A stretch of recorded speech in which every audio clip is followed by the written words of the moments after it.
500। এটা কত? 500। 500। তা তোমার হয়েছে কয় টাকা? 720 টাকা। তোমার আমি পুরোটাই দিয়ে দিলাম। বাবা তোমার নাম কি? মোহাম্মদ ইউসুফ। মোহাম্মদ ইউসুফ। তুমি কি করো? আমি তো এগুলা বেচি। এগুলা বেচো তো? কয়টা করে বিক্রি করো? পড়ালেখা করি। দিনে পড়ালেখা করো? কিসে পড়ালেখা করো? মাদ্রাসা। মাদ্রাসা পড়ালেখা করো। তো সারাদিনে কয় টাকা বিক্রি করছো? বেচি 400 টাকা। 400 টাকা। আচ্ছা, তোমার যদি আমি সব কিনে নিই তাহলে তুমি কি খুশি হবা? জি। খুশি হবা? তো আচ্ছা ঠিক আছে, তুমি যা করে আছো সবগুলো আমাকে দিয়ে দাও। দাঁড়াও। হ্যাঁ, নাও নাও নাও, দাও দাও দাও। কয়টা তুমি গুনো?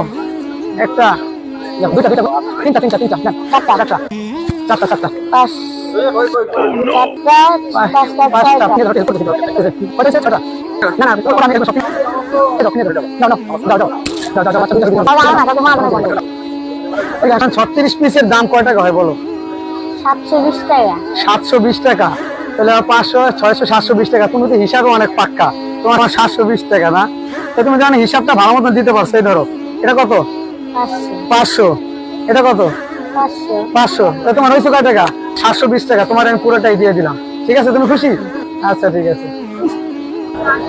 প্রিয় বন্ধুরা, এরকম যারা অসহায় রাস্তায় ব্যবসা বাণিজ্য করে এবং দেখেন সে কিন্তু মাদ্রাসায় পড়ে, তারপরও বিকেলবেলা এক ফাঁকে সে আইসা ব্যবসা করে।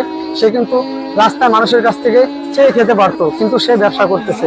তো যদি ভিডিওটা ভালো লাগে অবশ্যই আপনারা পেজটা ফলো করে আপনারা ভিডিওটা শেয়ার করে দিবেন।